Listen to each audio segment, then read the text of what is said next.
Inay patawad, hindi na ako makapagsisinungaling pa. Sa harap ng departure gate ng Ninoy Aquino International Airport, Nay at 23 estudyante ng high school mula sa Russia ang umupo bilang protesta at ang kanilang mga salitang binitiwan habang lumuluha ay kumalat sa mga balita sa buong mundo. Ang ipinakita ng CNN sa kanilang emergency live broadcast ay isang hindi kapani-paniwalang tanawin. Ang akala naming maunlad na inambayan ay napag-iwanan na pala ng ganito kalayo. Isang marangyang spa at resort sa halagang 1,000 rubles at mga stopover sa expressway na sobrang linis. Ang pang-araw-araw na pamumuhay sa Pilipinas na itinuturing nating normal ay bumaligtad sa kanilang kinagisnan at yumanig sa politika ng isang bansa mula sa pundasyon nito. Bakit tinanggihan ng mga piling estudyante mula sa makapangyarihang bansa na Russia ang pag-uwi sa kanilang mayamang bayan? Hindi ito simpleng aberya sa educational trip. Ito ay tala ng isang matapang na pag-aalsa sa loob ng 48 oras ng isang dalagita na nakatuklas ng katotohanan at humarap sa kanyang ina na isang ministro. Tumanggi kaming umuwi. Kasama ang anak ng ministro ng edukasyon ng Russia, 23 estudyante mula sa isang prestihiyosong paaralan ang tumangging umuwi habang nasa educational trip sa Pilipinas. Ang nakakagulat na katotohanan na natuklasan nila sa mga stopover sa expressway at mga pampublikong spa. Ito ang tunay na maunlad na bansa, ulat ng CNN sa live broadcast.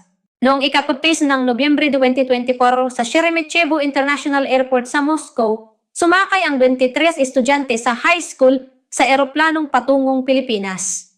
Ang programang Palitan ng Kultura na inorganisa ng Ministry ng Edukasyon ng Moscow ay isang proyekto ng gobyerno upang ipagmalaki ang kahusayan ng pampublikong edukasyon ng Russia. Ngunit makalipas ang 2 linggo ito ay naantala at wala ni isa man ang bumalik ayon sa plano o mas tumpak na sabihin tumanggi silang bumalik. Nagtipon ang mga estudyante sa departure lobby ng NAIA at nagdeklara na mananatili pa sila sa Pilipinas. Ang insidenteng ito ay napanood ng live sa buong mundo sa pamamagitan ng CNN at BBC. Bakit nga ba nangyari ang hindi pa nagaganap na pag-aalsang ito na pinangunahan ng anak ng Ministro ng Edukasyon ng Russia? Ilalabas na ngayon ang nakakagulat na tala kung paano nayanig ang pananaw sa mundo ng 23 katao sa loob ng 48 oras. Mag-subscribe dito. Kung panunuorin mo hanggang dulo, maiintindihan mo rin kung bakit ayaw nilang umuwi. Kamusta? Ako si Anastasia Ivanova, 16 taong gulang. Nag-aaral ako sa Moscow Imperial Academy sa Russia. Kailangan ko munang sabihin kung sino ang aking ina. Siya si Katerina Ivanova, ang Ministro ng Edukasyon. Noong unang bahagi ng Nobyembre 2024, dumating sa aming paaralan ang opisyal na dokumento para sa Philippine Cultural Exchange Program. Ito ay isang programa upang bumisita sa Maynila sa loob ng 2 linggo makihalubilo sa mga estudyanteng Pilipino at paghambingin ang sistema ng edukasyon ng 2 bansa.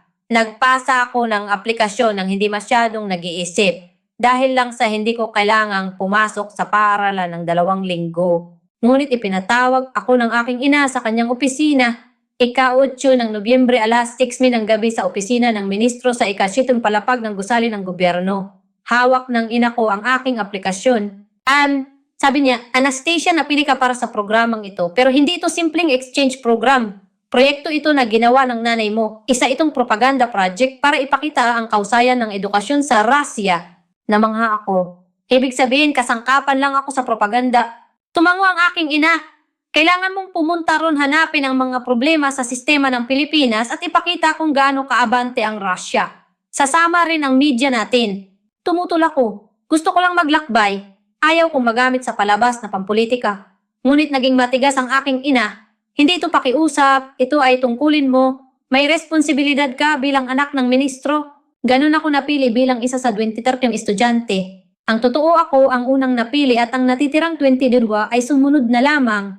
Naglaan ng gobyerno ng 20 milyong rubles para sa programang ito. Ang budget, bawat estudyante ay mahigit 600,000 rubles. Gabi bago ang alis si Kasekains ng Nobyembre, inaabot sa akin ni ina ang dokumento ng misyon. 3 pahina ng A4 bond paper. Ang nilalaman ay obserbahan ang abala sa pampublikong transportasyon ng Pilipinas, ang kalumaan ng mga pampublikong pasilidad, mga isyu sa kalinisan at kumuha ng mga litrato bilang ebidensya. Inilagay ko ang dokumento sa aking bag. Sa totoo lang, noong oras na iyon, inisip ko na tama siguro ang aking ina. Kahit na umunlad ang ekonomiya ng Pilipinas, naniwala ako na ang tunay na infrastruktura ng pamumuhay ay hindi papantay sa Russia. Ang Moscow ay isa sa mga makasaysayan at maunlad na lungsod sa mundo. Ika-17 ng Nobyembre, alas 9 ng umaga sa Sheremetyevo International Airport, nagtipon ng 23 estudyante, 3 gurong patnubay at may makru ng pampublikong broadcaster. Dumating nga ang aking ina sa airport at nagtalumpati, "Kinakatawan ninyo ang Russia, ipagmalaki ninyo at ipakita ang kausayan ng ating sistema." Hindi ko inakala noon na bibiguin ko ang aking ina. Tumpak, hindi ko na panaginipan na pagkalipas ng 48 oras hihingin ko ang paumanhin ng aking ina. Lumipad ang Philippine Airlines Flight 72. Sa loob ng mahigit 10 oras na biyahe, nag-isip ako habang nakatingin sa bintana. Ano kaya ang magiging itsura ko pagbalik makalipas ang 2 linggo? Hindi ko alam noon na hindi na ako babalik ayon sa plano. Ika-18 ng Nobyembre 2024, alas 2:30 ng hapon sa arrival lobby ng Naya Ninoy Aquino International Airport. Natapos namin ang immigration procedures at sumakay sa pribadong bus. Mga 1 oras ang biyahe papuntang sentro ng Maynila. Sabi ng driver ng bus, "Mga estudyante, hihinto muna tayo sa isang stopover sa expressway ng mga 10 na minuto para magpahinga." Kampante pa ako hanggang sa sandaling iyon. Stopover lugar lang siguro na may banyo. Ang mga pahingahan sa highway sa Russia ay kadalasang malilit na tindahan na nakadikit sa gasolinahan. Alas 3 ng babas ng hapon, pumasok ang bus sa isang malaking stopover sa NLEX North Luzon Expressway at sa tanawing bumungad sa aking harapan nawalan ako ng salita. "Ito ba ang pahingahan?" Sigaw ng katabi kong kaibigan na si Elena. "Shopping mall ito, hindi ba?" Ang kwentutri na bumaba sa bus ay napahinto at napanganga. Higanting gusali, maayos na paradahan, makukulay na karatula. Ito ba talaga ay pahingahan sa expressway? Naalala ko ang dokumento ng misyon na ibinigay ng aking ina. Obserbahan ng kalumaan ng mga pampublikong pasilidad, ngunit ang nasa harap ko ngayon ay malayo sa pagiging luma. Mukha itong mas malinis kaysa sa mga disinteng restaurant sa Moscow. Pagpasok sa loob, mas malaking gulat ang naghihintay. May mga sikat na coffee shop, food court at bilihan ng pasalubong na magkakasunod. Pagtingin ko sa presyo, ang bulalo at sinigang ay nasa 350 pesos, kung i-convert sa pera natin ay nasa 600 rubles lang. Kung kakain ng katulad nito sa Moscow, kailangan mong magbayad ng hindi bababa sa 1 to 500 rubles. Ngunit ang tunay na gulat ay ang banyo. Hindi ako makapaniwala sa nakita ko sa pasukan ng banyo. Sa itaas ng pasukan may electronic display na nagsasabing kasalukuyang ginagamit tab 13, bakante mimpo. Walang pila, real time. Ipinapakita nila ang status ng banyo ng real time. Nagmamadali kong kinuha ang aking smartphone at kumuha ng litrato. Ngunit hindi ito ang ebidensyang gusto ng aking ina. Dahil hindi ito problema kundi isang inobasyon. Pagpasok sa banyo, mas nakakamanghang tanawin ang tumambad. Ang bawat cubicle ay may bide at ang lababo ay automatic sensor type. Walang ni isang patak ng tubig sa sahig at kumpleto sa tissue at sabon. Meron pang nakahandang breastfeeding room. Habang naghuhugas ng kamay, tinignan ko ang aking mukha sa salamin. Nalilito ako. Tama ba ito ang Asya na alam ko ay hindi ganitong lugar? Ang itinuro sa media at mga libro ay hindi ganito. Paglabas ko, ang mga kaibigan ko ay kani-kaniyang kuha ng litrato gamit ang kanilang smartphone. Lumapit ang gurong taga-patnubay na si Teacher Natalia. "Anastasia, parang may mali. Hindi ito pahingahan, parang complex cultural facility." Tumango ako. At nung sandaling yun, napagtanto ko, ang misyon na ibinigay ni Ina ay mali sa simula pa lang. Sinabihan ako ang maghanap ng problema pero wala akong makitang problema. Natapos ang 10 minutong pahinga at sumakay ulit kami sa bus. Ngunit nagbago na ang aura sa loob ng bus. Ang mga estudyante ay sabik na nag-uusap. "Uy, sana may ganyan din sa highway sa Russia. Ang pahingahan natin ay gasolinahan lang eh. Yung real-time monitor sa banyo ang galing talaga. Bakit wala niyan sa Moscow?" Habang nakatingin sa labas ng bintana, naisip ko simula pa lang ito, ano pa kaya ang makikita namin pagdating sa Maynila? At ano ang iuulat ko sa aking ina? Hindi ko alam noon na pagkalipas ng 48 oras, tatanggihan ko ang utos ng aking ina na umuwi. Ika-18 ng Nobyembre 2024, alas 4:30 ng hapon.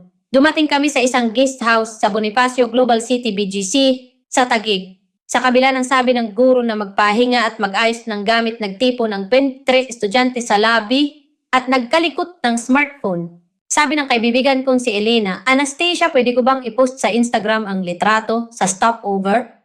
Agsiaven to, en ako to constat." Nagkibit balikat ako.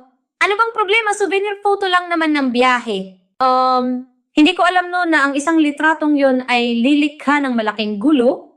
Naglagay si Elena ng caption sa litrato ng electronic display ng banyo sa NLEX stopover. May real-time usage monitor ang banyo sa expressway stopover dito. Bakit wala nito sa Russia? 10 minuto matapos i-post nagwala ang smartphone ni Elena. Bumuhos ang likes. 2,000 likes sa loob ng 30 minuto, 10,000 sa isang oras. Bumahari ang comments. Seryoso? Totoo ba yan? Dapat gumawa rin ng Russia ng ganyan. Nakakahiya para sa atin. Nagsimula na ring mag-post ang ibang mga kaibigan.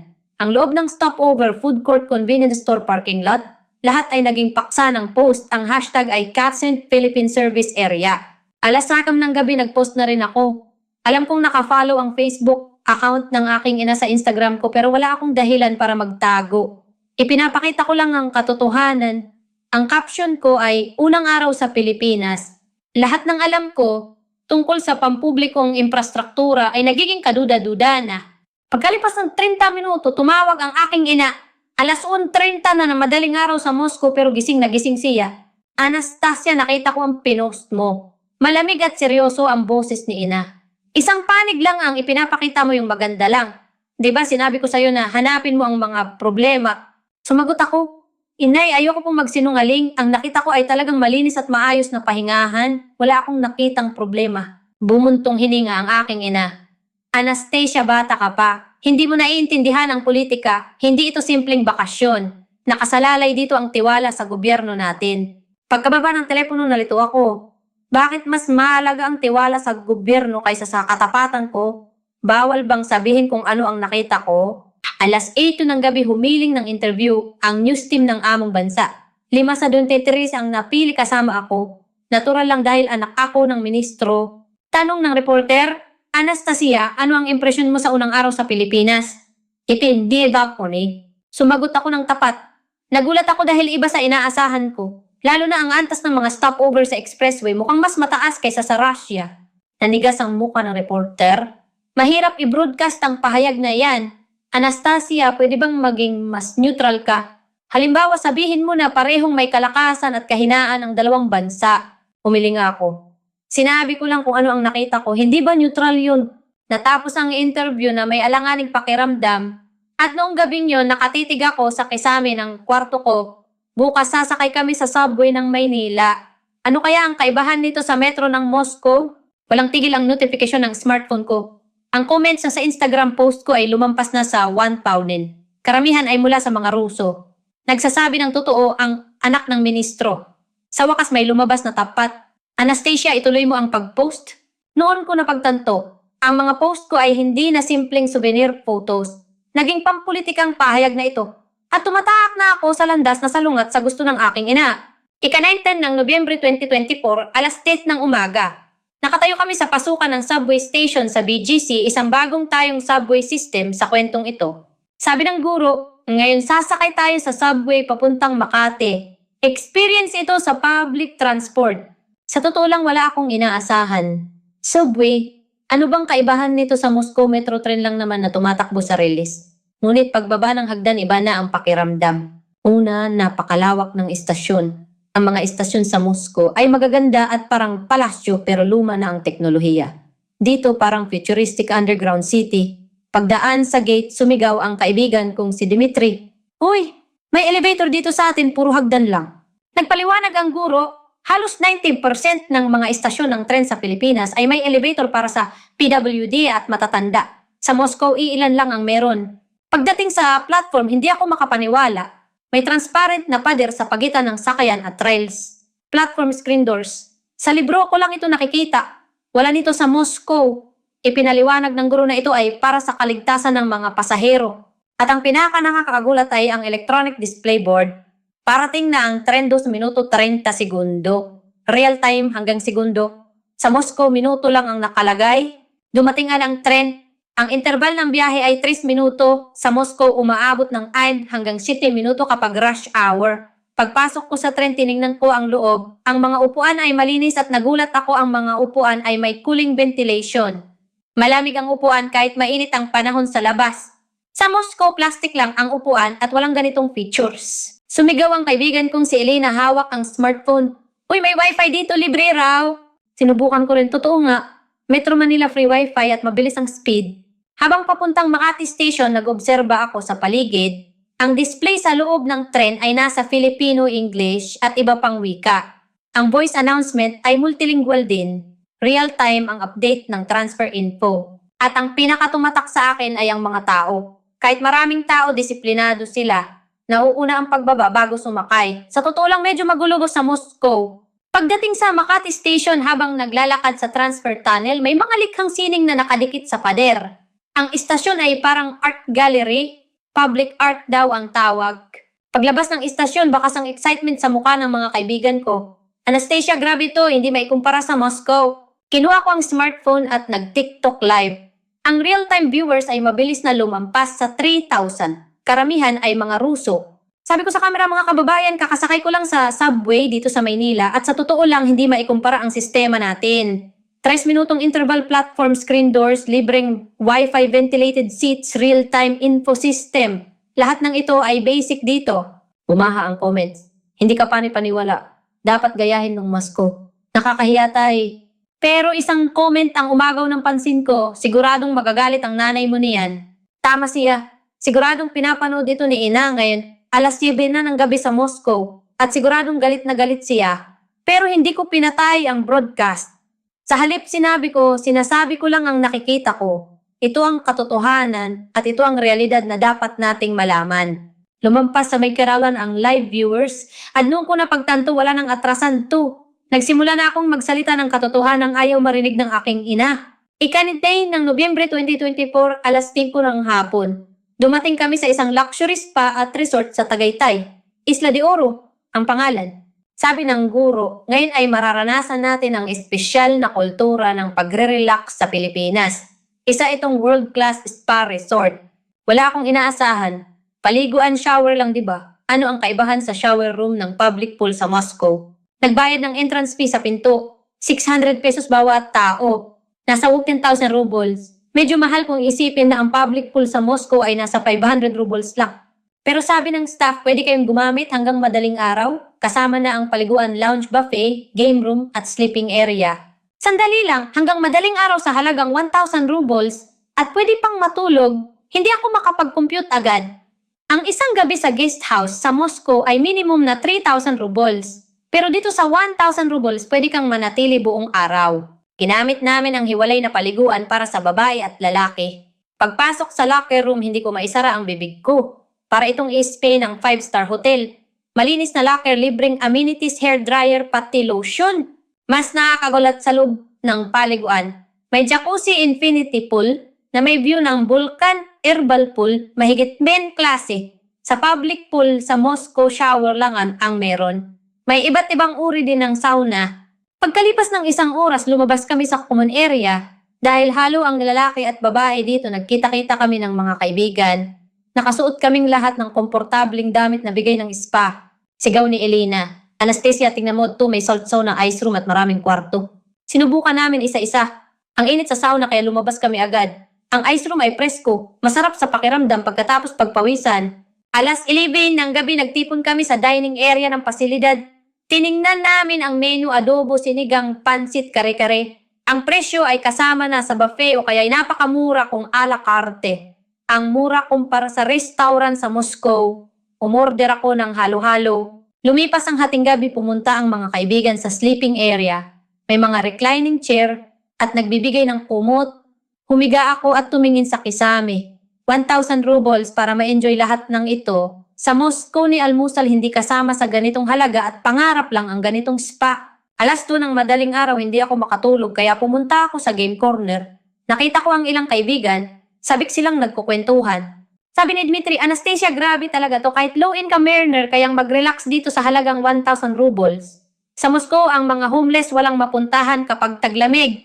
Dito sa murang halaga, komportable ka. Dagdag ni Elena, ito ang tunay na welfare. Hindi ba hindi mamahaling hotel kundi lugar na accessible sa lahat. Sa Moscow, lahat sobrang mahal, hindi ma-afford ng may hirap. Kinuha ko ang smartphone at nag-Instagram story. Kasama ng litrato ng loob ng spa, isinulat ko sa 1,000 rubles kasama na ang buong araw na spasaw na pagkain at tulugan. Bakit walang ganitong pampublikong pasilidad sa Moscow? Akin dade, pukuha na dit. 3 oras ang lumipas, tumawag ng emergency ang aking ina. 10:00 ng umaga sa Moscow. Nanginginig ang boses ni Ina. Anastasia, burahin mo agad ang post mo. Alam mo ba kung anong ginagawa mo? Inaatake mo ang gobyerno. Kumakalat na sa buong bansa ang SNS mo. Ginagamit ito ng oposisyon para atakihin ako. Ay ampot, kalmado akong sumagot. Inay, nagsabi lang ako ng totoo. Talagang mura at maganda ang spot dito. May isa ba akong kasinungalingan? Sumigaw si Ina. Umuwi ka na agad, tigil na ang programa. Ika-20 ng Nobyembre 2024, 7:00 ng umaga. Nag-aalmusal kami sa kantin ng spa. Dumating si Teacher Natalia na nagmamadali. Seryoso ang mukha niya. Mga estudyante, emergency announcement. May utos mula sa Ministry ng Edukasyon na itigil agad ang programa. Mamayang 6:00 ng gabi uuwi tayong lahat sakay ng eroplano mula NEA. Nagkagulo sa kantin. Ano, bakit biglaan? May 1 linggo pa tayo. Tumingin sa akin si Teacher Natalia.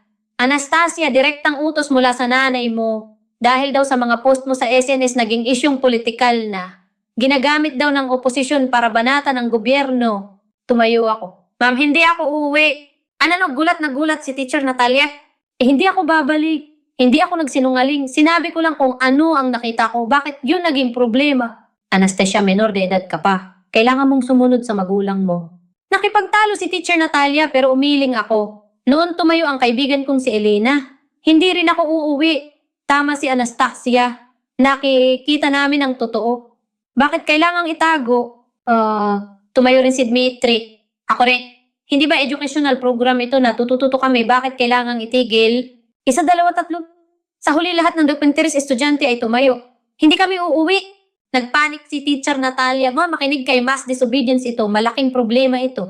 Isipin niyo ang mga magulang niyo. Sumagot ako, Ma'am, dapat malaman din ng mga magulang namin ang totoo. Kung talagang maunlad na bansa ang Russia, ano ang masama sa pag-aaral ng magagandang bagay mula sa ibang bansa? 10:00 ng umaga, tumawag si Ina via video call mula sa opisina ng ministro. Nakatipon ang dementer si estudyante, Anastasia at sa lahat ng estudyante. Mukhang pagod si Ina. Ang mga post niyo ay lumikha ng malaking gulo. Sinasabi ng oposisyon na niloko ng gobyerno ang taong bayan at ibinabalita ng media ang pagkahuli ng infrastruktura ng Russia. Nagtanong ako, Inay, kami po ba ang may kasalanan? Nagsinungaling ba kami? Nanahimik si Ina. Pagkatapos ay mahinang sinabi, hindi kasinungalingan, pero naging sensitibong isyong politikal. Problema dahil anak kita ng ministro. Kung ganun, Inay, gusto niyo po bang magsinungaling ako? Gusto niyo bang sabihin kong pangit, ang maganda marumi, ang malinis at atrasado, ang maunlad? Pumikit si Ina. Ilang sandali pa nagsalita siya. Anastasia, parang awa mo na umuwi na kayo. Hindi ko na kaya ang problemang ito. Umiling ako. Inay, hindi ako uuwi. At pareho kami nang iniisip ng 23 na nandito. Mananatili kami ng 1 pang linggo para matuto. Naputol ang video call. At pagkalipas ng 30 minuto, lumabas ang nakakagulat na balita. Breaking news ng CNN. Breaking 23. Estudyanteng Ruso tumangging umuwi dahil sa kahusayan ng infrastruktura ng Pilipinas. Nagbalita rin ang BBC. Mga estudyante sumuway sa utos ng ministro, crisis political sa Moscow. Habang nakatingin sa smartphone, nanginginig ang kamay ko nang buksan ko ang TikTok live. Mabilis na lumampas sa 20,000 ang real-time viewers. Humarap ako sa kamera. Mga kababayan kaming 23 ay nagdesisyong hindi muna bumalik sa Russia. Gusto pa naman matuto rito. Gusto naming malaman ang katotohanan at naniniwala kami na dapat malaman din ng mga Ruso ang katotohanan ito. Umaha ang comments. Ang tapang niyo! Manindigan para sa katotohanan. Ipagmamalaki ka ng nanay mo. Pero mali ang huling komento, hindi ako ipagmamalaki ni Ina. Nasa gitna siya ngayon ng krisis politikal. Ika-20 ng Nobyembre 2024, 3:00 ng hapon. Nagtipon kami sa isang cafe sa Maynila. Nagsisearch kami ng balita sa laptop. Top story kami sa CNN homepage. Rebellion ng mga estudyanteng Ruso ibinunyag ang agwat sa infrastruktura. Mas detalyado ang analysis ng BBC ang natuklasan ng 23 kabataan na naglagay sa bansa sa kahihiyan.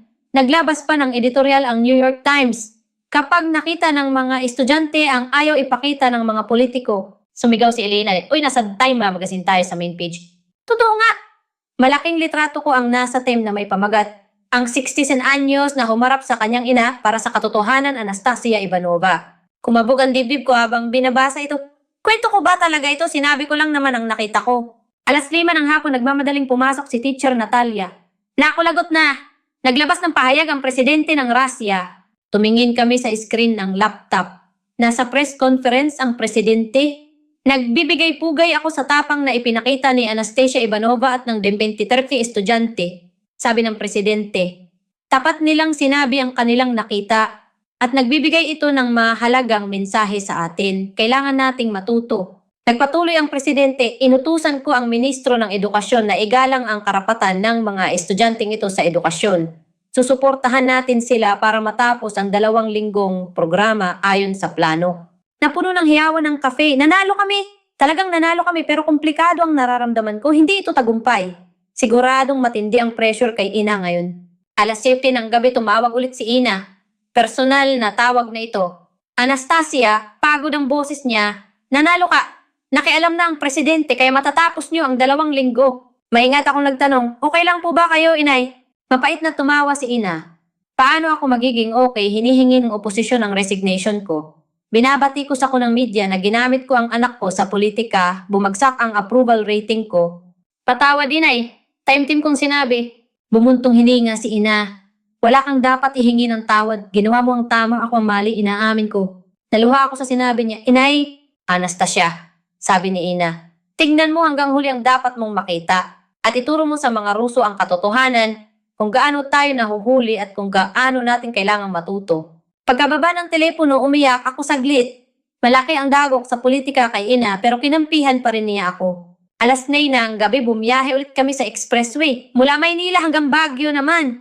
Huminto kami sa ilang stopover. Manghang-mangha pa rin ang mga kaibigan ko at kumukuha ng litrato. Pero tahimik lang akong naglakad at nag-isip.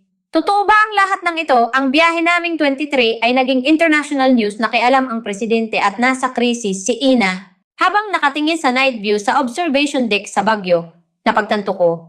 Hindi ito simpleng bakasyon. Ito ay tanong na ibinato ng 23 kabataan sa mundo. Tama ba talaga ang natutunan natin? Ang nasa libro ba ang lahat? Ano ang pamantayan ng maunlad na bansa? At ang pinakamahalaga, may tapang ba tayong sabihin ang totoo? Ika-20 ng Nobyembre 2024, 1 linggo na kami sa Pilipinas. Sa panahong yun, naranasan namin ang iba't ibang lugar sa Maynila at Luzon ayon sa plano. Subway bus, expressway, luxury resort, palengke, parke. At gabi-gabi pinopost namin sa SNS ang mga nakikita namin. Bakit ang lilinis ng pampublikong banyo sa Pilipinas? Bakit ang daming depende at oras na convenience store? Bakit ang mura ng pamasahe sa taxi? Bawat isa ay tanong at mensahe rin para sa Russia. 3:00 ng hapon ng araw na yon, nagkaroon ng emergency hearing sa parlamento ng Russia Duma. Ang paksa ay pampublikong infrastruktura at sistema ng edukasyon. At humarap si Ina bilang witness. Nanood kami ng live broadcast sa lobby ng guest house sa Maynila. Binabatikos ng oposisyon si Ina, Ministro, inutusan mo ang mga estudyante na hanapin ang problema sa Pilipinas, pero ang natuklasan nila ay problema ng Russia. Ano ang masasabi mo rito? Dahan-dahang tumayo si Ina at humarap sa mikropono. Una sa lahat, kailangan kong humingi ng tawad.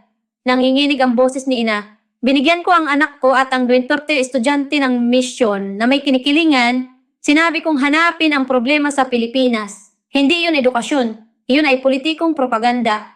Napasingap ang parlamento. Nagpatuloy si Ina. At humingi rin ako ng tawad sa mga mamamayang Ruso. Naniwala ako na tayo ay maunlad na bansa na ang sistema natin ang pinakamagaling. Pero iyon ay kayabangan. Kailangan nating matuto. Nagtanong ang oposisyon, ano ang partikular na dapat nating matutunan? Binuksan ni Ina ang laptop at ipinakita sa screen ang Instagram photo ko.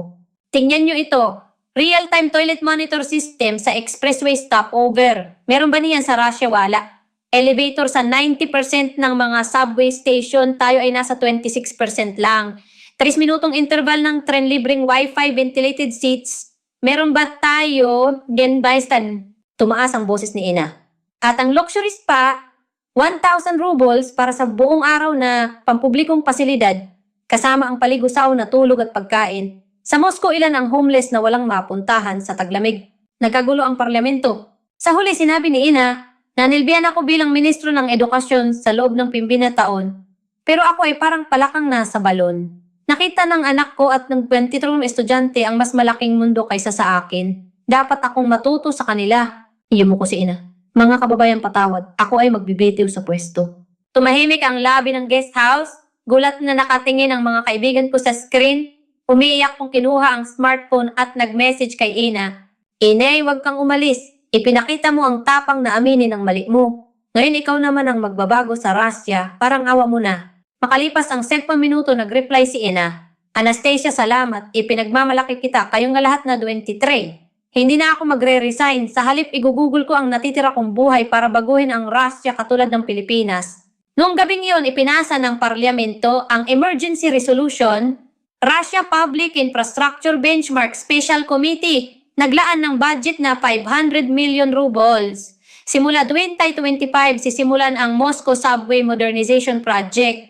Nagbalita ang CNN, Donating Benseda, kabataan binago ang isang bansa sa loob ng isang linggo. Ang BBC ay may ganitong pamagat, ang kapangyarihan ng katotohanan, paano pinagalaw ng katapatan ng mga estudyante ang reforma sa politika, at pinili ako ng Time Magazine bilang kandidato sa Person of the Year. Pero mas masaya ako sa ibang bagay. Ang paghingi ng tawad ni ina at ang kagustuhan niyang matuto iyon ang pinakamalaking tagumpay. Ika-1 ng Disyembre 2024, natapos namin ang 2 linggong programa ayon sa plano at dumating sa Sheremetyevo Airport. Sa pagkakataong ito, wala nang tumangging umuwi. Sa departure lobby, lumingon ako sa huling pagkakataon sa Pilipinas. Sa loob ng 2 linggo, ganap na binago ng bansang ito ang pananaw ko sa mundo at binago ang buhay naming 23. Lumipad ang eroplano. Sabi ng katabi kong si Elena, grabe, gumawa talaga tayo ng kasaysayan, no? Tumango ako, o tayo ang gumawa, tayong 23 magkakasama. Marso 2025. Naglabas ang Netflix ng isang documentary. Ang pamagat ay The 23 Who Changed Everything. Isang produksyon na ginawa sa loob ng 4 buwan na may budget na $2 million. Ipinalabas ang documentary sa 127 bansa at nagtala ng 8 million hours na viewing time sa unang araw. Si Anastasia Ivanova at ang 22 kaibigan ay naging tanyag sa buong mundo sa loob ng isang araw.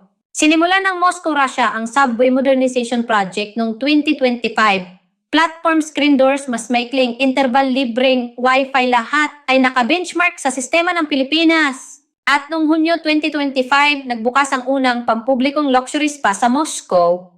Ang pangalan ay Anastasia Wellness Center.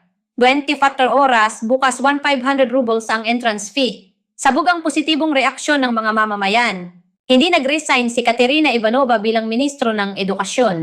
Sa halip, pinangunahan niya ang Public Infrastructure Innovation Project at tumayo sa unahan ng pagbabago ng rasya.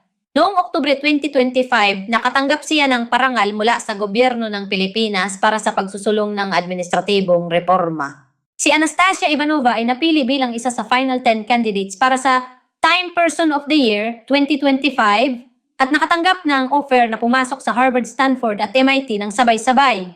Ang maliit na pag-aalsa na nagsimula sa loob ng 48 na oras ay bumago sa mundo. Pinatunayan ng 23 kabataan na ang tapang na magsabi ng totoo ay kayang baguhin ang mundo.